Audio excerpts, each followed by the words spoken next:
Halo, assalamualaikum warahmatullahi wabarakatuh. Alhamdulillah, semangat pagi. Kali ini kita akan mengasah ini.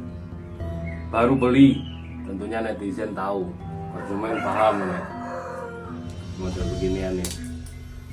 Premium saja kurang tajam juga ya, nggak ada gunanya sih. Terus saran buat semuanya ya, sebaiknya jangan digrafir seperti ini. Jangan digrafir lafaz atau tulisan dari Al-Quran sebaiknya. Materialnya boleh N695.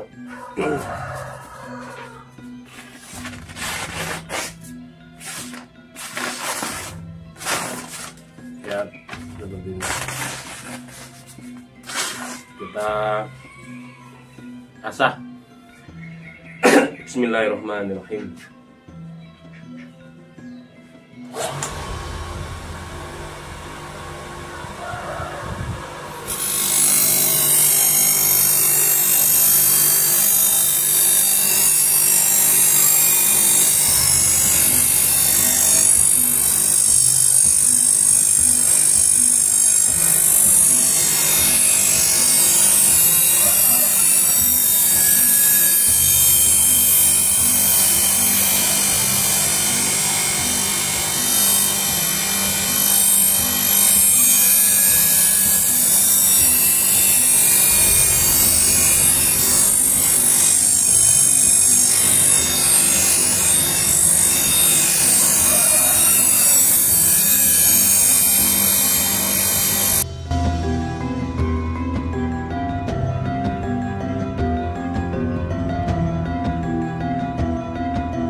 Alhamdulillah.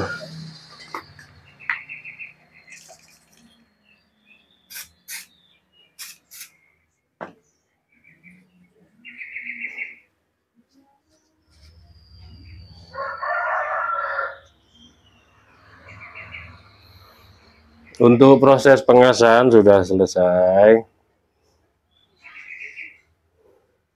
Nih, golok premium. Jadi premium aja nggak cukup. Mirror aja nggak cukup. Harus tajam. Apapun gaya sembelihan, berapapun ukuran, bentuk, dan materialnya, kuncinya cuma satu, tajam. Mau pakai gaya apapun silahkan. Mau pakai baja apapun, bentuknya seperti bagaimanapun, monggo silahkan. Tapi syaratnya cuma satu, tajam. Ini sudah sedikit saya buat semi mirror ya Pak Slamet, yang sedikit kecewa. Beli online mahal-mahal, nah ternyata nggak mampu dipakai di kertas. Ini baru belum dipakai setelah Idul Adha belinya. Oke, kita tes di kertas HVS.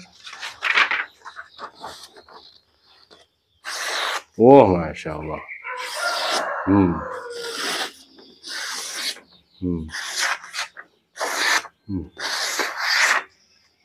Sudah halus. Ini kurang kalau sapi satu ini. Jadi beliau mau menyembelih, memotong sapi hari Selasa besok. Ini cek goloknya, ternyata di kertas gak mampu, diasah keras. Diasah pakai batu keras. Ini ya, seperti ini sudah tajam banget, mantep di kertas seperti ini. Jangan lupa ketika proses penyembelihan di video, didokumentasikan semuanya mulai sapi berdiri hingga selesai doa, supaya kita bisa evaluasi semuanya dari hasil video tersebut. Oke, baik, alhamdulillah sudah selesai ini. Mudah-mudahan beliau puas. Nanti kalau kurang puas ya biar kesini lagi. Udah dipakai, kalau cuma motong satu itu mampu. Kadang kan gitu, seller penjual pisau dan golok barang baru tapi dipromosikan selangit. Ini mampu dipakai untuk 200 ekor sapi tanpa asah, seperti itu kan. Kalau barang sudah kepakai, pernah dipakai dan historinya ada, artinya memang benar-benar dipakai seharian di RPH umpamanya. Mau ngomong setinggi langit memang ada buktinya, entah itu kasusnya pernah chipping, pernah rolling tapi diasah tajam lagi. Itu kan barang bersejarah, artinya sudah dipakai. Nah, kalau barang baru jangan seperti itu. Jadi kalau memang barang baru ya sampaikan ketajamannya, sampaikan spek detailnya, tidak menyampaikan hal-hal yang belum pernah terjadi. Seperti itu pesan dan saran saya. Mudah-mudahan ada guna dan manfaatnya. Mohon maaf bila mana ada salah-salah kata, tidak bermaksud menyinggung, mengkritik siapapun, hanya memberikan edukasi supaya kita itu lebih mawas diri sebagai manusia yang dhaif. Demikian akhiran, wassalamualaikum warahmatullahi wabarakatuh.